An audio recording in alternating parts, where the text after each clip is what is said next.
ହଁ ଗାଁ ଗହଳିରୁ ମୁଁ ଖେଳିକି ବର୍ତ୍ତମାନ ପାଇଁ ମୋ ବାପା ବି ମତେ ସ୍କୋପ ଦେଲେ। ମୋ ବାପା ବୋଉ ବର୍ତ୍ତମାନ ପାଇଁ ମତେ ବି ସ୍କୋପ ଦେଲେ ଖେଳିବା ପାଇଁ। ମୁଁ ପୁରୀ ଜିଲ୍ଲାରେ ମତେ ସମସ୍ତେ ମତେ ବୋଲର ଭାଇ ଗଣ ମତେ ସମସ୍ତେ ବୋଲର ଭାଇ ଗଣ ଏ ବରଡିଆ ଫରଡିଆ ସମସ୍ତେ ଯେତେ କିଏ ମୁଁ ପୁରୀ ଜିଲ୍ଲା ଗୋଟା ଖେଳିଛି ମତେ ବୋଲର ସମସ୍ତେ ମୋ ନାଁ କହିଲେ ବୋଲର ଥରିବି। ମୁଁ ମ୍ୟାଚ୍ ଖେଳିଥିଲି ବର୍ତ୍ତମାନ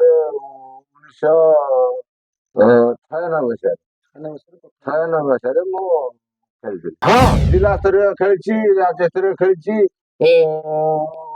ଆଉ ବ୍ରହ୍ମଗିରି ମ୍ୟାଚ୍ ଖେଳିଛି। ଯୋଉ ଓଡିଶା ଓଡିଶା ଆଉ ଓଡିଶା ରଞ୍ଜି ପିଲା ବ୍ରହ୍ମଗିରି ଆସି ଖେଳନ୍ତି, ସେମାନେ ବି ମତେ ଭାଇ ଭଳିଆ ସମ୍ମାନ ଦିଅନ୍ତି। ଗାଁ ଗହଳିରେ ହଜି ଯାଉଥିବା ପ୍ରତିଭାକୁ ଖୋଜି ପାଇବା ପାଇଁ ଇଏ ଗୋଟେ ନିଆରା ପ୍ରୟାସ। ଆମେ କହୁଛୁ ପୁରୀ ଜିଲ୍ଲା ସତ୍ୟବାଦୀ ବ୍ଲକ ଲାଣ୍ଡୁପଡ଼ା ଗ୍ରାମରେ ଯୋଉ ରହିଛନ୍ତି ବିକ୍ରମ ପ୍ରଧାନଙ୍କ କଥା। କଥାରେ ଅଛି ଗାଁ ମଲ୍ଲି ଗାଁରେ ଫୁଟି ମଉଳି ଯାଏ। ସିଏ ତାର ଏକ ବାସ୍ତବ ଉଦାହରଣ। ଆମେ ଏକଥା କାହିଁକି କହୁଛୁ ନା ଯିଏ ରହିଛନ୍ତି ବିକ୍ରମ ପ୍ରଧାନ ଦିନେ ସାରା ଓଡ଼ିଶାରେ ବା ପୁରୀ ଜିଲ୍ଲା ବା ସତ୍ୟବାଦୀ ହଉ ସବୁଠି ଚହଳ ପକାଉଥିଲେ। କାହିଁକି ନା କ୍ରିକେଟ ଦୁନିଆରେ ତାଙ୍କ ବ୍ୟାଟରୁ ଚୌକା ହେଉ ଛକା ହେଉ ବା ଯୋଉ ଟିମ୍ ହାରି ଯାଉଥିବ ସେ ଟିମ୍ରେ ରହି ସେ ଦିନେ ସାରା ଓଡ଼ିଶାରେ ଚହଳ ପକାଉଥିଲେ। କିନ୍ତୁ ଆଜି ସିଏ ଅଣଦେଖାରେ ବା ଅବହେଳାରେ। କଣ ଘଟିଛି ତାଙ୍କ ସହିତ ଏବଂ କାହିଁକି ସେ ନିଜେ ଗାଁ ମଲ୍ଲି ହୋଇ ଗାଁରେ ଫୁଟି ରହିକି ମଉଳି ଯାଇଛନ୍ତି ଏବଂ କାହିଁକି ସେ ଆଗକୁ ବଢି ପାରୁନାହାନ୍ତି। ଓଡ଼ିଶା ସ୍ତରରେ ହଉ, ରାଜ୍ୟ ସ୍ତରରେ ହଉ ବା ଯୋଉ ନ୍ୟାସନାଲ ମ୍ୟାଚ୍ ହଉ, କାହିଁକି ସେ ଖେଳି ପାରୁନାହାନ୍ତି। ଆଲୋଚନା କରିବା ବିଭିନ୍ନ ଯୋଉ କ୍ଲବ ରହିଛି, କ୍ଲବ ପକ୍ଷରୁ ମଧ୍ୟ ଖେଳିଛନ୍ତି, ଜିଲ୍ଲା ସ୍ତରୀୟ ଖେଳିଛନ୍ତି, ବ୍ଲକ ସ୍ତରୀୟ ଖେଳିଛନ୍ତି, ରାଜ୍ୟ ସ୍ତରୀୟ ମଧ୍ୟ ମ୍ୟାଚ୍ ଖେଳିଛନ୍ତି। ଆଲୋଚନା କରିବା ତାଙ୍କ ସହିତ। ଆଜ୍ଞା କଣ ନା ଆପଣଙ୍କର ମନା ବିକ୍ରମ ପ୍ରଧାନ। କଣ କହିବେ ସେତେବେଳେ ଯୋଉ କ୍ରିକେଟ ଆପଣଙ୍କ ବେଳରେ କର୍କ ବଲ୍ ଥିଲା, ବହୁତ ହାର୍ଡ ବଲ୍, ବହୁତ ରିସ୍କ ନେଇକି ଆପଣ ଖେଳିଛନ୍ତି। ପିଲାଦିନୁ କ୍ରିକେଟ ପ୍ରତି କଣ ମନୋଭାବ ଥିଲା ଏବଂ କେମିତି ମୋ ପିଲାବେଳୁ ମୁଁ କ୍ରିକେଟ ପ୍ରତି ବହୁତ ବର୍ତ୍ତମାନ ମୋ ବାପା ବି ମତେ ସ୍କୋପ ଦେଇଥିଲେ କ୍ରିକେଟ ଖେଳିବା ପାଇଁ। ମୁଁ ରଣଜି ଖେଳେ କିମ୍ବା ମାନେ ଇଣ୍ଡିଆ ଟିମ୍ ଯାଏ। ପ୍ରଥମରୁ ଜୀବନ କାହାଣୀ କେମିତି ଷ୍ଟାର୍ଟ ହେଲା, କେମିତି କ୍ରିକେଟ ପ୍ରତି ଆଗ୍ରହ ହେଲେ, ଗାଁ ଗହଳିରେ ଖେଳିକି ଆଗ୍ରହ ହେଲେ ନା କେମିତି? ହଁ ଗାଁ ଗହଳିରୁ ମୁଁ ଖେଳିକି ବର୍ତ୍ତମାନ ପାଇଁ ମୋ ବାପା ବି ମତେ ସ୍କୋପ ଦେଲେ। ମୋ ବାପା ବୋଉ ବର୍ତ୍ତମାନ ପାଇଁ ମତେ ବି ସ୍କୋପ ଦେଲେ ଖେଳିବା ପାଇଁ। ମୁଁ ପୁରୀ ଜିଲ୍ଲାରେ ମତେ ସମସ୍ତେ ମତେ ବୋଲର ଭାଇ ଗଣ ମୁଁ ଗୋଟେ ବ୍ୟାଟ୍ସମ୍ୟାନ। ମାନେ ପୁରୀ ଜିଲ୍ଲାରେ ପୁରୀ ଜିଲ୍ଲା ମାନେ ବର୍ତ୍ତମାନ ପାଇଁ ଆମର ଯୋଉ ଗମ୍ଭାରୀ, ଚିଲିକା, କୋଣାର୍କ, ଭୁବନେଶ୍ୱର ଧରିକି ମତେ ସମସ୍ତେ ଭାଇ ପାଆନ୍ତି। ବୋଲର ଭାଇ ସାରା ଓଡ଼ିଶା ମତେ ଭାଇ ପାଆନ୍ତି। ସାରା ଓଡ଼ିଶା ମତେ ଭାଇ ପାଆନ୍ତି। ବୋଲର ମତେ ବୋଲିଂ କରିବାକୁ କେହି ଆସନ୍ତିନି। କିନ୍ତୁ ଦୁର୍ଭାଗ୍ୟବଶତଃ ବର୍ତ୍ତମାନ ପାଇଁ ମୁଁ ସେଇ କ୍ରିକେଟ ଖେଳିକି ମାନେ ମୁଁ କିଛି କର୍ମ ବି କରିପାରୁନି। ମୋ ପରିବାର ବି ବର୍ତ୍ତମାନ ଚଳେଇ ପାରୁନି। ପ୍ରଥମ ମ୍ୟାଚ୍ କେବେ ଆରମ୍ଭ କରିଥିଲେ ଆପଣ, କୋଉ ମସିହାରେ? ମୁଁ ମ୍ୟାଚ୍ ଖେଳିଥିଲି ବର୍ତ୍ତମାନ 1996 ମସିହାରେ ମୁଁ ଖେଳିଥିଲି। ତାପରେ ଧୀରେ ଧୀରେ କୋଉ କୋଉ ମ୍ୟାଚ୍ ଖେଳିଲେ ଏବଂ ଜିଲ୍ଲା ସ୍ତରୀୟ, ରାଜ୍ୟ ସ୍ତରୀୟ କୋଉ କୋଉ କ୍ଲବରେ ଖେଳିଛନ୍ତି? ହଁ ଜିଲ୍ଲା ସ୍ତରୀୟ ଖେଳିଛି, ରାଜ୍ୟ ସ୍ତରୀୟ ଖେଳିଛି, ଆଉ ବ୍ରହ୍ମଗିରି ମ୍ୟାଚ୍ ଖେଳିଛି। ଯୋଉ ଓଡିଶା ଆଉ ଓଡିଶା ରଞ୍ଜି ପିଲା ବ୍ରହ୍ମଗିରି ଆସି ଖେଳନ୍ତି, ସେମାନେ ବି ମତେ ଭାଇ ଭଳିଆ ସମ୍ମାନ ଦିଅନ୍ତି। କିନ୍ତୁ ମୋ ମାଡ ଦେଖିକି ସେମାନେ ମତେ ବି ଭାଇ ବୋଲି ସମ୍ମାନ ଦିଅନ୍ତି। ସେତେବେଳେ ଗୋଟେ କର୍କ ବଲ୍ ଥିଲା, ଆପଣ ପ୍ୟାଡ୍ ଫ୍ୟାଡ୍ ପିନ୍ଧି ହେଲମେଟ୍ ପିନ୍ଧି ଖେଳନ୍ତି ଯେହେତୁ ନିଜର ସେଫ୍ଟି ପାଇଁ। ଏବେ ସେ କର୍କ ବଲ୍ ଆଉ ଦେଖାଯାଉ ନାହିଁ। ଏବେ ଟେନିସ୍ ବଲ୍, ଛୋଟ ପିଲା ଯୁବପିଢି ମାନେ ଟେନିସ୍ ବଲ୍ ଇଏ କରୁଛନ୍ତି। ସେ ବିଷୟରେ କଣ କହିବେ? ସେତେବେଳେ ଆମର cork ball hard cork ball. ଆମେ କିନ୍ତୁ ସେ ପ୍ୟାଡ ଫ୍ୟାଡ ଆମର ପଇସା ଅଭାବ ପ୍ୟାଡ କିଣି ପାରୁନୁ। ଖାଲି ଗୋଡରେ ବି ଖେଳୁ। ସିଏ ବି ଆମର ସେତେବେଳେ ବର୍ତ୍ତମାନ ଖାଲି ଗୋଡରେ ବି ସେ କର୍କ ବଲ ମାରିଲେ ଆମକୁ ସେଇ ଟେନିସ ବଲ ଭଳିଆ ଆପଣଙ୍କର ଲାଗେ। ଗୋଟେ ଆଗ୍ରହ ଥାଏ କ୍ରିକେଟ ଖେଳିବି, କେବଳ ଖେଳିବା ପାଇଁ ଆଗ୍ରହ। ଆପଣ ସଫଳ କାହିଁକି ହେଇପାରିଲେନି? କଣ ଅସୁବିଧା ରହିଲା? କୋଉଠି ନା କୋଉଠି ସେ ଯୋଉ ଅସୁବିଧା ରହିଲା ଯାହା ଫଳରେ ଆଜି ଆପଣ ଗାଁ ଗହଳି ନା ଗାଁ ଗହଳିରେ ଚିପି ହେଇକି ରହିଗଲେ, ଆପଣ ନା ଆସିପାରିଲେନି ଓଡିଶା ସାମ୍ନାକୁ, ନା କିଛି ଭଲ ମାନେ ଯୋଉ ରଣଜି ଟ୍ରଫି ହଉ ଆଉ କିଛି ଅଲଗା ପ୍ଲେୟର ହଉ, କଣ ଏମିତି ରହିଲା ଯାହାକି ଦବିକି ରହିଗଲା? କେବଳ ପାଠ ପଢା। ପାଠ ପଢି ପାରିଲିନି। ଇଂଲିଶ କଥାବାର୍ତ୍ତା ସେମାନେ ଯେତେବେଳେ ଯୋଉ କହିଲେ ବର୍ତ୍ତମାନ ସିଏ ମୁଁ ଟିକେ ନିଜକୁ ନିଜେ ଡରିଗଲି। ଇଂଲିଶ ସେମାନେ କଥାବାର୍ତ୍ତା ହଉଛନ୍ତି ଆଉ ମୁଁ ଟିକେ ଓଡ଼ିଆ ପିଲା, ମୁଁ ଟିକେ ପାଠ ମୁଁ 10 ଇଂଲିଶ ଆସିବନି ବର୍ତ୍ତମାନ ସେଥିପାଇଁ ରହିଗଲି। କ୍ରିକେଟକୁ ମୁଦା କରିକି ନିଜ ଭବିଷ୍ୟତ ବି ହରେଇଦେଲେ, ପାଠ ପଢିବାକୁ ମାନେ ସ୍କୁଲରେ ଧ୍ୟାନ ଦେଲେନି, ପାଠ ପଢାରେ ମନ ଦେଲେନି। କ୍ରିକେଟ ପ୍ରତି ଏତେ ଦୁର୍ବଳତା ଆପଣ ରହିଲା ଯାହାକି କ୍ରିକେଟ ପାଇଁ ନିଜ ଭବିଷ୍ୟତ ନଷ୍ଟ କରିକି ଆଜି ମାନେ ମୋ ବାପା ବିସ୍କପ ଦେଇଥିଲେ। ମୋ ବୋଉ ମରିଗଲେଣି ବର୍ତ୍ତମାନ 3 ବର୍ଷ ହେଲାଣି। ମୋ ବୋଉ ବି ମତେ ସ୍କୋପ ଦେଇଥିଲା। ମୋ ବାପା ବି ମତେ ସ୍କୋପ ଦେଇଥିଲେ କେବଳ ଖେଳିବା ପାଇଁ। ମତେ କାନ୍ଦ ଲାଗୁଛି। ମୋ ବାପା ବୋଉ ଯୋଉ ମତେ ଦେଇଥିଲେ ସ୍କୋପ ଦେଇଥିଲେ, ମୁଁ ମୋଠୁ ଏମାନେ ଖେଳୁଛନ୍ତି ସତ, ମୋଠୁ ବଡ ଖେଳାଳି କେହି ନାହାନ୍ତି। ମତେ ଯେତିକି ବର୍ତ୍ତମାନ ସ୍କୋପ ଦେଇଥିଲେ ମୋ ବାପା ବୋଉ, ମୁଁ କିନ୍ତୁ ତାଙ୍କର ରଖିପାରୁନି। ଏବେ ବି ଯଦି ବର୍ତ୍ତମାନ ସ୍କୋପ ମିଳିବ, ଆଜି ତ ବୟସ ହେଇଗଲାଣି, ଆପଣ କେତେ ବୟସ ଏବେ? ମତେ 45 ବର୍ଷ ହେଲାଣି। ଏବେ କଣ ଚାହୁଁଛନ୍ତି? ସରକାରଙ୍କୁ କଣ ଅନୁରୋଧ ରହିବ? ଆପଣ ପୁରୁଣା ଖେଳାଳି ହିସାବରେ ଆପଣଙ୍କୁ ପ୍ଲାଟଫର୍ମ ଦିଆଯାଉ କିମ୍ବା ସ୍କୋପ ଦିଆଯାଉ, ସରକାରଙ୍କୁ କଣ ନିବେଦନ କରିବେ? ସ୍ଥାନୀୟ ପ୍ରଶାସନ ଯୋଉ ସତ୍ୟବାଦୀ ପ୍ରଶାସନ ରହିଛି ବା ପୁରୀ ଜିଲ୍ଲା ପ୍ରଶାସନ ରହିଛନ୍ତି, ବା ପୁରୀର ଯୋଉ ଖେଳ ଜିଲ୍ଲା ଅଧିକାରୀ ରହିଛନ୍ତି, ଯୋଉ ଖେଳ ବିଭାଗର ମନ୍ତ୍ରୀ, ଏମାନଙ୍କୁ କଣ କହିବେ? ଓଡିଶାବାସୀ କି କଣ କହିବେ? ମୁଁ ସରକାରଙ୍କୁ ନିବେଦନ କରୁଛି, ମତେ ଗୋଟେ କୌଣସି ପଦବୀରେ ହଉ, କୌଣସି ଇଏରେ ମତେ ରଖନ୍ତୁ। ମୁଁ ଆଗକୁ ମୋ ଜିଲ୍ଲାର ହଉ, ମୋ ବର୍ତ୍ତମାନ ଓଡିଶାର ହଉ, ମୁଁ ଏମିତି ମୋ ଟିମକି ନେଇକି ଗଢିକି ଯିବି। ଯଦି ମତେ ପଦକ୍ଷେପ ଦିଅନ୍ତି, ମୁଁ ଏମିତି ଗଢିକି ନେଇକି ଯିବି ଯେ ରାଜ୍ୟ ସ୍ତରରେ ବର୍ତ୍ତମାନ ନାଁ ମୋର ବର୍ତ୍ତମାନ ଗଢି।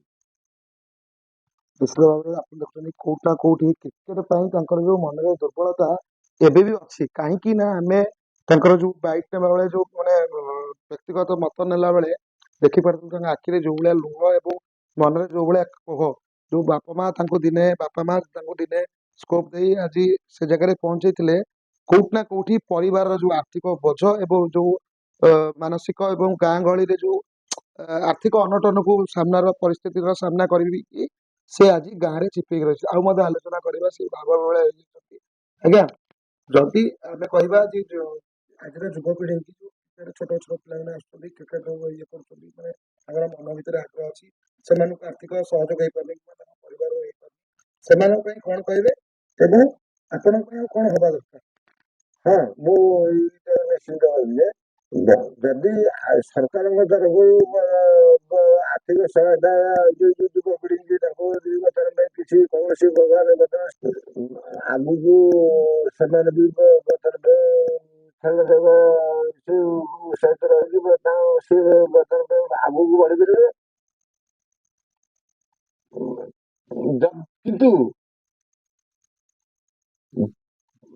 ଯଦି କୋଚ୍ କିମ୍ବା ବର୍ତ୍ତମାନ ତାଙ୍କର କୌଣସି ଗାର୍ଡିଆନ ରହିବେ, ସେମାନେ କେମିତି ବର୍ତ୍ତମାନ ଆଗକୁ ବଢିପାରିବେ? ଯଦି ସରକାରଙ୍କୁ ମୁଁ ନିବେଦନ କରୁଛି, ଯଦି ତାଙ୍କୁ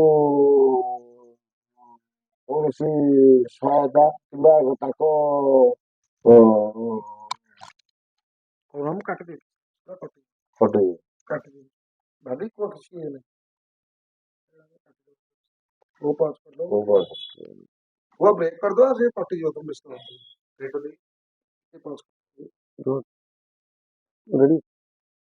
କଣ କହିବେ ବର୍ତ୍ତମାନ ଆପଣଙ୍କ ପରିବାରରେ ଆଉ କେତେ ଜଣ କ୍ରିକେଟ ଖେଳାଳି ଅଛନ୍ତି ବା ଆପଣଙ୍କ ଯୋଉ ପୁଅ ପୁତୁରା ମାନେ ଛୋଟ ପିଲାରୁ ଇଏ କରୁଛନ୍ତି ସେମାନଙ୍କ ପାଇଁ କଣ କହିବେ?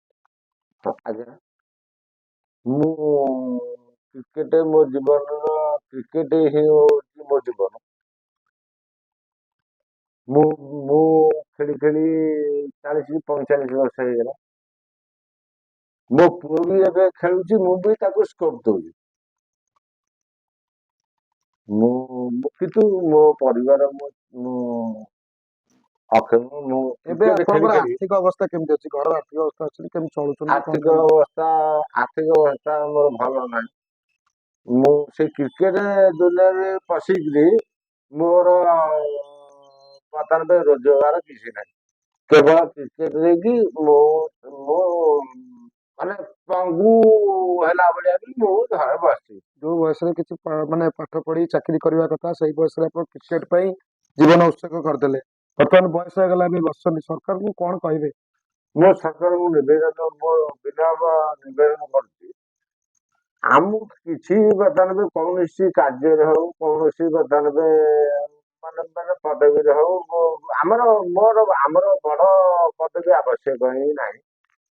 ବିଲାସରେ ହଉ ଆମକୁ କୋଚ ପଦବୀ ହଉ କିମ୍ବା ବର୍ତ୍ତମାନ ଆମକୁ କୌଣସି ପଦବୀରେ ରଖିଦେଲେ, ଛୋଟ ମୋଟ ପଦବୀ ରଖିଦେଲେ ଆମେ କିଛି ବି ରୋଜଗାର କରିପାରିବୁ।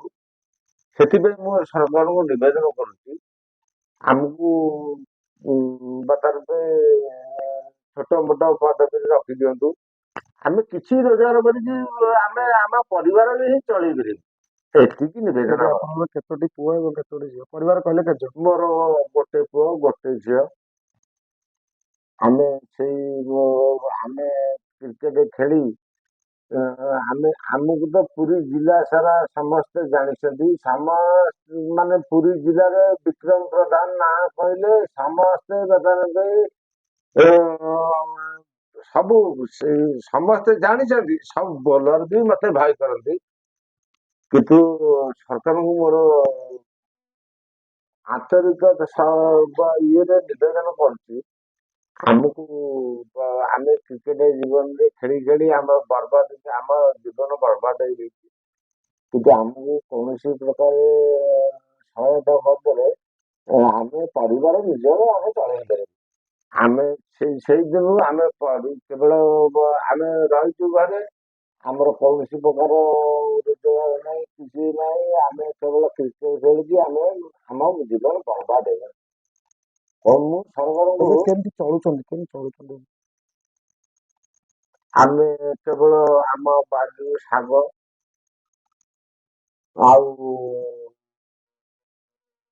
ଆମେ ମୋ ପୁଅ ଟିକେ ଯାଇକି ରୋଜଗାର କରିକି କଣ ନେଇକି ଆସିଛି, ସେତିକିରେ ଆମେ ଚଳୁଛୁ। କିନ୍ତୁ ଆମର କୌଣସି ପ୍ରକାର ରୋଜଗାର ନାହିଁ। ଏବେ ଯଦି ଆପଣଙ୍କୁ ସରକାରଙ୍କ ତରଫରୁ ସହାୟତା ବା ସ୍କୋପ ମିଳିବ, ଆପଣ ଯାଇ ପୁଣି କିଛି ପଦପଦବୀ ରହି ପିଲାଙ୍କୁ ଶିଖାଇବେ ବା ଯୋଉ ଆପଣଙ୍କର ଯୋଉ କ୍ରିକେଟର ଯୋଉ ଶୈଳୀ ବା ଯୋଉ କୌଶଳ ଆଉ ଅନ୍ୟ ପିଲାଙ୍କୁ ଯୁବପିଢିକି ଶିଖାଇବେ? ମୁଁ ତ ନିଜେ କ୍ରିକେଟ ଖେଳାଳି। ଏମିତି ମୁଁ ବର୍ତ୍ତମାନ ପାଇଁ ପିଲାଙ୍କୁ ଗଢିବି, ରାଜ୍ୟସ୍ତର କଣ ଟୋଟାଲ ବର୍ତ୍ତମାନ ପାଇଁ ମୁଁ ଇଣ୍ଡିଆରେ ବି ବର୍ତ୍ତମାନ ପାଇଁ ଫେମସ ହେବି। କିନ୍ତୁ ଆପଣଙ୍କୁ କୋଉଠି ନା କୋଉଠି ସୁଯୋଗ ବା ସ୍କୋପ ଦିଆଯାଉ ନାହିଁ ସରକାରୀ ସ୍ତରରେ। ହଁ, ସ୍କୋପ ଯଦି ମୁଁ ସରକାରଙ୍କୁ ନିବେଦନ କରୁଛି, ଯଦି ମତେ ସ୍କୋପ ଦିଆଯାଏ, ଆମ ସାଉଥ ଆଫ୍ରିକା ଆମର ଇଣ୍ଡିଆ ଟିମ୍ ହରେଇଲା, ସେଥିପାଇଁ ମୁଁ ବହୁତ ମନ ଦୁଃଖ। ଯଦି ସ୍କୋପ ମିଳେ ସାଉଥ ଟୋଟାଲ ମୋ ଇଣ୍ଡିଆରେ ବର୍ତ୍ତମାନ କେବଳ ମୋରି ଇଣ୍ଡିଆ ବର୍ତ୍ତମାନ ଫାଷ୍ଟ ହବ। ଆପଣଙ୍କର ଦୀର୍ଘ 30 ବା 35 ବର୍ଷର କ୍ରିକେଟ ଅଭିଜ୍ଞତା, ପିଚ୍ ଭିତରେ କେମିତି କଣ ଖେଳର ଯୋଉ ମାହୋଲ ଥାଏ ଏବଂ ସାମ୍ନାରେ ବୋଲର ଥାନ୍ତି, ଆପଣ କେମିତି ଛକା ମାରିବେ କେମିତି ଚୌକା ମାରିବେ ଏବଂ କେତେ ଲୋକ ଦର୍ଶକ ଥାନ୍ତି, ସେ ଗୋଟେ ତାଳି ସେ ଗୋଟେ କ୍ରିକେଟ ଗୋଟେ ମାହୋଲ ଅଲଗା ପ୍ରକାର ଏବଂ ଜୋସ୍ ଗୋଟେ ଅଲଗା। କେମିତି ଖେଳନ୍ତି ଆପଣ? ମୁଁ ସବୁବେଳେ ମୁଁ କେତେବେଳେ ବୋଲରଙ୍କୁ ଚାହେଁନି, ମୁଁ କେବଳ ଦର୍ଶକଙ୍କୁ ଚାହେଁ। ଦର୍ଶକ ଦର୍ଶକ ତାଳି ମାରନ୍ତି। ମୁଁ ତ ଯିବା ମାନେ ଦର୍ଶକ ତାଳି ମାରନ୍ତି। ସେ ପୁରୀ ଜିଲ୍ଲା ସ୍ତରରେ ଯୋଉଠି ହୁଅନ୍ତୁ, ମୁଁ କେବଳ ଦର୍ଶକଙ୍କୁ ଚାହେଁ। ମୁଁ ବୋଲରଙ୍କୁ ଚାହେଁ। ବୋଲର ମତେ ଯିଏ ବି ହଅନ୍ତୁ, ମୁଁ କହୁନି ଆମର ଆପଣଙ୍କ ସମୟରେ ସେ ଯୋଉ ବୋଲର ମାନେ ଥିଲେ ତାଙ୍କ ନାଁ ସବୁ କଣ? ସେମାନେ ଏବେ କଣ କରୁଛନ୍ତି ତାଙ୍କ ବିଷୟରେ ମୋତେ କହିବେ? ହଁ ହଁ ମୁଁ ବି ଜାଣିଛି। ଆମର ସୁକାନ୍ତ ଲେଖା ସାମଗ୍ରୀ ସେ ହଉଛି ନମ୍ବର ୱାନ ବୋଲର।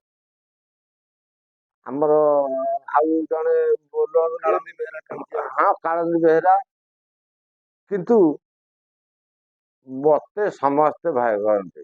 ମୋ କାହିଁକି ସାମ୍ନାରେ ମୁଁ 6ଟା ବଲେ 6ଟା ଛକା ଲଗେଇଦିଏ। ମୁଁ କେତେବେଳେ ଏତେ ବୋଲର ଜୋସ୍ କୋଉଠୁ ଆସେ?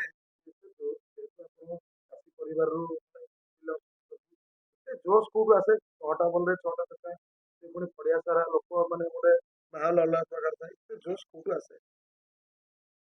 ମୁଁ ଦର୍ଶକଙ୍କୁ ବର୍ତ୍ତମାନ ଭଲ ପାଏ। ମତେ କେବଳ ଦର୍ଶକ ମତେ ତାଳି କେମିତି ବାଜିବେ, ମୁଁ କେବଳ ତାଙ୍କରି ଚିନ୍ତାରେ ଥାଏ। କିନ୍ତୁ ମୁଁ ମାରିବି, ଛକା ମାରିବି, ଦର୍ଶକ ତାଳି ମାରିବି। ମୁଁ କିନ୍ତୁ କୋଉ ବୋଲରଙ୍କୁ ଭୟ କରେନି। ମତେ ସବୁ ବୋଲର ଭାଇ କରନ୍ତି। ମୁଁ ବ୍ରହ୍ମଗିରି, ମୁଁ ନିମାପଡା, ଭୁବନେଶ୍ୱର, ମତେ ସମସ୍ତେ ବୋଲର ଭାଇ କରନ୍ତି। ଏ ଗୋରଡିଆ ପଡିଆ ସମସ୍ତେ ଯେତେ ଯିଏ, ମୁଁ ପୁରୀ ଜିଲ୍ଲା ଗୋଟା ଖେଳି ଆସିଛି। ମତେ ବୋଲର ସମସ୍ତେ ମୋ ନାଁ କହିଲେ ବୋଲର ଥରିବି। ଆପଣ ପୁରୀ ସବୁବେଳେ ଖେଳିଛନ୍ତି ଏବଂ ବେଷ୍ଟ ସ୍କୋର ଆପଣଙ୍କର କେତେ ଥିଲା ଆଉ ସେଇଟା କୋଉ ମ୍ୟାଚ୍ କୋଉ ଏରିଆ ଏବଂ କୋଉ ଦିନ କଥା ହଁ ବେଷ୍ଟ ସ୍କୋର କେତେ ସର୍ବାଧିକ ସ୍କୋର କେତେ? ମୋର ସର୍ବାଧିକ ସ୍କୋର ହଉଛି, ମତେ ସମସ୍ତେ ବୋଲର ଭାଇ କରନ୍ତି। ଏ ଗୋରଡିଆ ପଡିଆ ସମସ୍ତେ ଯେତେ ଯିଏ, ମୁଁ ପୁରୀ ଜିଲ୍ଲା ଗୋଟା ଖେଳି ଆସିଛି। ମତେ ବୋଲର ସମସ୍ତେ ମୋ ନାଁ କହିଲେ ବୋଲର ଥରିବି। ହଁ ବେଷ୍ଟ ସ୍କୋର କେତେ ସର୍ବାଧିକ ସ୍କୋର କେତେ? ମୋର ସର୍ବାଧିକ ସ୍କୋର ହଉଛି, ମୁଁ କହୁଛି, ମୋ ବିପକ୍ଷରେ ଆସିଲେ ଯୋଉ ଆମର ଶିରୁଲି ମାହାବୀର ଟିମ୍ ଖେଳିଲି। ମୁଁ ଯୋଡେ ମ୍ୟାଚ୍ କଥା କହିବି। ଶିରୁଲି ମାହାବୀରଙ୍କ ଟିମ୍ ଖେଳିଲି। ମୁଁ ଯାଇନଥିଲି। ମୁଁ ଯାଇନଥାନ୍ତି, ଗୋଟେ ମୋର ସାଙ୍ଗ ପଠେଇଲା। ସେଠି ଗୋଟେ ମ୍ୟାଚ୍ ଅଛି ଶିରୁଲି ମାହାବୀର। ସେଠି ଯାଇକି ପହଞ୍ଚିଲି, 11ଟା ଟାଇମ୍ ହେଇଗଲା। ତାଙ୍କର 5 ୱିକେଟ୍ ପଳେଇଲା 25 ରନରେ। ମୁଁ ବ୍ୟାଟିଂ, ମତେ କହିଲେ ହଁ ଆସିଛନ୍ତି ବ୍ୟାଟିଂ ଯାଆନ୍ତୁ। ମୁଁ 25ଟା ବଲରେ 100 ରନ୍ ବାଡ଼େଇଲି। ସେମାନେ କଣ କଲେ ନା, ଯେତେବେଳେ ମୁଁ 125 ବାଡ଼େଇ ଦେଲି, ସେମାନେ କୁରୁଣ୍ଡି ବାଲା ସେ ଗଡି ଆସିକି ଅମ୍ପାୟାରଙ୍କ ମୁଣ୍ଡ ଟିଫାଳ କଲେ। ୱିକେଟ୍ ତାଙ୍କର ସବୁ ପଳେଇକି ନେଇକି ବାଡ଼େଇଲେ। କାହିଁ ବାଡ଼େଇଲା ଇଏ, ଏମିତି ବାଡ଼େଇଲା। ଏଇଟା ଗୋଟେ ଷ୍ଟୋରି। ସିଏ ତା ପରଦିନ ପୋଲିସ ରହିକି ମ୍ୟାଚ୍ ହେଲା, ସିଏ ହାରିଗଲେ। ଆଉ ଗୋଟେ ମ୍ୟାଚ୍ କଥା କହୁଛି, 12ଟା ଗୋଟେ, ସେମାନେ ଜାଣିଛନ୍ତି ନା ମୋ କଥା। ସେମାନେ 20ଟା ଗାଁରୁ, ଆମ ଜିଲ୍ଲା ବାହାରରୁ ବି ପିଲା ଆଣିଲେ। 20 ଜଣ ପିଲା ଭଡାରେ ନେଇକି ଆସିଲେ। ନା ମତେ ମୋ ବ୍ୟାଟିଂରେ ସେମାନେ ଜାଣିଛନ୍ତି ନା, 20ଟା ଗାଁରୁ ନେଇକି ଆସିଲେ। ତାଙ୍କୁ ଏମିତି ମାରିଲି, ମୋର 5ଟା ୱିକେଟ୍ ପଳେଇଲା। ମୁଁ ବ୍ୟାଟିଂ କଲି, ଏମିତି ମାରିଲି। ବୋଲିଂ କରିବାକୁ ବି ସେ ଯୋଉ 20ଟା ଗାଁରୁ ଯୋଉ ପିଲା ଭଡା ଆସିକି 11 ଜଣ ଖେଳିବେ, ସେ ଯୋଉ ଖେଳିଲେ ବୋଲିଂ ଆସିବାକୁ ବାହାର କଲେ। 48 ବେଳେ 148 ରନ୍ ବାଡେଇଲେ। ଆମେ ମଧ୍ୟ ଆପଣଙ୍କ ଖେଳ ଦେଖିଛୁ। ଆପଣଙ୍କର କୋଉଠି ନା କୋଉଠି ଗୋଟେ ନିଆରା ଆଶୀର୍ବାଦ ରହିଛି, ଯାହାଫଳରେ କି ଆପଣ ଏତେ ବାଟ ଆଗେଇକି ମଧ୍ୟ ଆଜି ଅବହେଳିତ ଅବସ୍ଥାରେ ଅଛନ୍ତି ବା ଅଣଦେଖା ଅବସ୍ଥାରେ ଅଛନ୍ତି। ହଁ ଶେଷ ପ୍ରଶ୍ନ ଆପଣଙ୍କୁ ରହିବ ଯେ ସରକାରଙ୍କୁ କଣ ନିବେଦନ କରିବେ ଏବଂ କୋଉଥିପାଇଁ ଆପଣ ଜିତେଇକି ରହିଗଲେ ତାର ଶେଷ ଲାଷ୍ଟ ମୁଁ ସରକାରଙ୍କୁ ନିବେଦନ କରୁଛି, ଆମ ଗାଁ ଗହଳିରେ କ୍ରିକେଟର ବର୍ତ୍ତମାନ ପାଇଁ ଯୋଉ ଇଏ ଅଛି, ଆମକୁ କିଛି ବର୍ତ୍ତମାନ ପାଇଁ ଇଏ କଲେ ଆମେ ପରିବାର ଭରଣ ପୋଷଣ କିଛି କରିପାରିବୁ। ଆମକୁ ଗୋଟେ ସ୍କୋପ ଦିଅନ୍ତୁ, କିମ୍ବା ଆମକୁ କୌଣସି ବର୍ତ୍ତମାନ ପାଇଁ ଗୋଟେ ସ୍ଥାୟୀ ମାସିକ। କେତେ ବର୍ଷ ହେଲା ଏବଂ କୋଉ ଇଏରେ ପାଠ ପଢୁଛନ୍ତି? ମୋର ଗୋଟିଏ ପୁଅ, ତାକୁ 19 ବର୍ଷ ହେଲେଣି। ସିଏ କେବଳ କ୍ରିକେଟରେ, ମୋ ବାପା ଇଏରେ ସିଏ ବି କ୍ରିକେଟ। ପରିବାରରେ ଆଉ କିଏ କିଏ ଅଛନ୍ତି? ମୋର ଗୋଟେ ପରିବାର, ମୋର ଗୋଟେ ଝିଅ, ମୋ ସ୍ତ୍ରୀ, ମୋର ଗୋଟିଏ ପୁଅ, ମୋ ବାପା ବୃଦ୍ଧ ହେଲେଣି। ମୁଁ କୌଣସି କାର୍ଯ୍ୟ କରିପାରୁନି। ମା ମରିଗଲେ, ମା ମରିଗଲେ। ସରକାରଙ୍କୁ ନିବେଦନ କରୁଛି, ଆମକୁ ଏଇ ଯୋଉ ପୁରୁଣା ଖେଳାଳିକି ଗୋଟେ ସ୍କୋପ ଦିଅନ୍ତୁ, କିମ୍ବା କୌଣସି ଚାକିରି ଯୋଉ ବହୁତ ଇଏରେ ବେତରତ କରନ୍ତୁ। ଏତିକି କରିଦେଲେ ଆମେ ପରିବାର ବର୍ତ୍ତମାନ ପାଇଁ ଆମେ ଆମେ ବଞ୍ଚି ପାରିବୁ। ଆମର ମା ବା ଯୋଉ ମାଙ୍କ ପାଇଁ ସେ ବେଳରେ ଗୋଟେ କ୍ରିକେଟ ଖେଳାଳି ବୋଲି ପରିଚିତ ପାଇଥିଲେ ବା ତାଙ୍କ ପାଇଁ କଣ ରହିବ ସେତ ସ୍ମୃତି ବାର୍ତ୍ତା। ଏବଂ ଯୋଉ ମାଙ୍କ ପାଇଁ, କାରଣ ଯିଏ କଥାରେ ଅଛି ଯାହାର ମା ନାହିଁ ତାର ସାହା ନାହିଁ, ଏବଂ ମା ସପୋର୍ଟ କଲେ ବୋଲି, ବାପା ମା ଉଭୟ ସପୋର୍ଟ କଲେ ବୋଲି ଆପଣ ସେ ଟାଇମରେ କ୍ରିକେଟ ଖେଳିବା ବୋଲି ବେଶ ପରିଚିତ ଥିଲେ। ହଁ, ଆଜି ମା ନାହାନ୍ତି ବୋଲି ଆପଣ ଆଗକୁ ଯାଇପାରିଲେନି, ସରକାରଙ୍କର କିଛି ଅବହେଳା ପାଇଁ ଆପଣ ଆଗକୁ ଯାଇପାରିଲେ। ନା ନା, ସରକାରଙ୍କ ଅବହେଳା ନୁହେଁ। ମୋ ମା କଥା ମୁଁ କହୁଛି, ଯେ ମା ଯାହା ନାହିଁ ତାର ସାହା ନାହିଁ। ମୋ ମୋର ମାଙ୍କର ବ୍ରେନ୍ ଟ୍ୟୁମର ହେଇଛି। ସିଏ ବର୍ତ୍ତମାନ ପାଇଁ ଚାଲି ସେଥିପାଇଁ ବର୍ତ୍ତମାନ ମୁଁ ସରକାରଙ୍କୁ ଦାୟୀ ଦେବି। ଆମର ମୋ ମା ମତେ ବହୁତ ଦେଇଛି। ମୋ ବୋଉ ବି ବର୍ତ୍ତମାନ ପାଇଁ ଯେତିକି ତମେ ମା, ଆପଣ ମା କହୁଛନ୍ତି, ମୋ ବୋଉ କହୁଛି ବହୁତ ମତେ ବି ପିଲା ବେଳୁ ଆଜି ପର୍ଯ୍ୟନ୍ତ ଦେଇଛନ୍ତି ମୋ ବାପା ବୋଉ। କିନ୍ତୁ ଆମେ ସେଇ କ୍ରିକେଟ ଖେଳି ବେରୋଜଗାର ହେଇଗଲୁ। ଆମେ ସରକାରଙ୍କୁ ନିବେଦନ କରୁଛୁ, ଆମକୁ କେତେ କଣ କୌଣସି। ଆୱାର୍ଡ ପାଇଛନ୍ତି ଏବଂ କୋଉଠୁ କୋଉଠୁ ସମ୍ମାନିତ ହେଇଛନ୍ତି? କେତେ କଣ ସବୁ କପ୍ ପାଇଛନ୍ତି? ହଁ, ମୋ ଜୀବନରେ ମୁଁ ମାନେ ମାନେ 500 ସିଲ୍ ପାଇଛି। ସେଗୁଡା ଅଛି ନା କୁଆଡେ କାଉଣ୍ଟ ହେଇସାରିଲେଣି ନା କଣ ସବୁ ଅଧିକ? ଅଛି। ଆଉ ବର୍ତ୍ତମାନ ପାଇଁ ସେ ସିଲ୍ ଗୁଡାକ ତ କାନ୍ଥ ବାଡ଼ ସବୁ ତ ଫୁଲ୍ ହେଇଛି, ବର୍ତ୍ତମାନ ପାଇଁ ଆଉ କଣ କରାଯିବ, ସେଗୁଡାକ ବିକିଦେବେ। ଫନିରେ ଏତେ ବାତ୍ୟା ପବନ ହେଲା, ସେଗୁଡା ନଷ୍ଟ ହେଇନି, ସେମିତି ରଖିଛନ୍ତି ନା ନାହିଁ ନଷ୍ଟ ହେଇଗଲା? ଆମର ତ ଘର ଭାଙ୍ଗିଗଲା, ଘର ଯୋଉ ପୋଡିଗଲା, ସେଇ ସିଲ୍ ସବୁ ପୋଡିଗଲା। ଆଉ କିଛି କିଛି ଅଛି? ଇଏ ଗୋଟେ ଗୋଟେ କଣ ଅଛି, ଏ ଘର ପୋଡିଗଲା, ଆମର ଗାଁ ଗୋଟା ପୋଡିଗଲା ନା କି, ସେଥିପାଇଁ ସେ ସବୁ ତାକୁ ପୋଡିଗଲା। ନିହାତି ଭାବରେ ଦେଖିଥିଲେ କି ଯୋଉ ତାଙ୍କର ମୁହଁଗୁଡା, କୋହଗୁଡା ଥିଲା, ଏବଂ ତାଙ୍କ ଆଖିରୁ ଛଳ ଛଳ କରି ଲୁହ ପଳେଇ ଆସୁଥିଲା। କାହିଁକି ନା ଦିନେ ଯିଏ ସ୍ୱପ୍ନ ରଖିଥିଲେ କି ମୁଁ ସାରା ଓଡ଼ିଶାରେ ନାଁ କରିବି, ସାରା ଭାରତରେ ନାଁ କରିବି, ନ୍ୟାସନାଲ ଖେଳାଳି ହେବି, ଇଣ୍ଡିଆ ପାଇଁ ଖେଳିବି, ମୋ ଦେଶ ପାଇଁ ଖେଳିବି, ମୋ ରାଜ୍ୟ ପାଇଁ ଖେଳିବି, ମୋ ମାଟି ପାଇଁ ଖେଳିବି, ଆଉ ମୋ ସତ୍ୟବାଦୀ ପାଇଁ ଖେଳିବି, ସେ ସ୍ୱପ୍ନ ତାଙ୍କର ଅଧୁରା ରହିଛି। କାହିଁକି ନା ପରିବାରର ଅନଟନ ଯୋଉ ଆର୍ଥିକ ଅବସ୍ଥା ରହିଛି, ଯୋଉ ଆର୍ଥିକ ଅଭାବ ଅନଟନ ଯୋଗୁ ସେ ଆର୍ଥିକ ଅଭାବ ଅନଟନ ରହିଛି, ସେଥିରେ ସେ ପେଶୀ ହୋଇ ପାରିବାରିକ ନେଇ ଗାଁ ମଲ୍ଲି ଗାଁରେ ଫୁଟି ମଉଳିବା ଅବସ୍ଥାରେ ଅଛି। ଇଏ ଶୁଣୁଥିଲେ, ତାଙ୍କ ସହିତ ସିଧାସଳଖ ଆଲୋଚନା ଆମେ କରୁଥିଲୁ, ଏବଂ କୋଉଠି ନା କୋଉଠି ତାଙ୍କ ମନରେ ଯୋଉ କ୍ଷୋଭ ରହିଛି ଯେ ମତେ ଯଦି ସରକାରୀ ସହାୟତା କରାଯାଏ ଏବଂ ସରକାରୀ ସ୍ତରରେ ସରକାରଙ୍କ ସ୍ତର ଉପରେ ସତ୍ୟବାଦୀ ପ୍ରଶାସନ ହୁଅନ୍ତୁ ବା ଜିଲ୍ଲା ଯୋଉ ଖେଳ ଅଧିକାରୀ ରହିଛନ୍ତି ବା ଜିଲ୍ଲା ଖେଳ ପ୍ରଶାସନ ତରଫରୁ ଯଦି ବା ରାଜ୍ୟସ୍ତରୀୟ ଯୋଉ ଆମର ଖେଳ ବିଭାଗ ରହିଛି, ସେ ତରଫରୁ ଯଦି ତାଙ୍କୁ ଆର୍ଥିକ ସାହାଯ୍ୟ ସହଯୋଗ ବା କିଛି ପ୍ଲାଟଫର୍ମ ଯୋଗାଇ ଦିଆଯାଏ, ସେ ନିଶ୍ଚିତ ଭାବରେ କୋଉଠି ନା କୋଉଠି ତାଙ୍କର ଯୋଉ ତାଙ୍କର ଯୋଉ ରହିଛନ୍ତି ଯୁବପିଢି ବା ପୁଅମାନେ ପିଲାମାନେ ରହିଛନ୍ତି, ତାଙ୍କର ଯୋଉ ଆଗାମୀ ଭବିଷ୍ୟତ ପିଢି ରହିଛନ୍ତି, ସେମାନେ କୋଉଠି ନା କୋଉଠି ଏଇ ଯୋଉ ଖେଳାଳି ରହିଛନ୍ତି ବିକ୍ରମ ପ୍ରଧାନ, ତାଙ୍କଠୁ ଉପକୃତ ହେବେ। ଏଇଠି ସବିଶେଷ ଖବର ଦେଖୁଛନ୍ତି ଏବଂ ଖେଳ ପୁରୀ ଜିଲ୍ଲା ସଚିବାଜରୁ ଓଡ଼ିଶା ବାସ୍ତବ।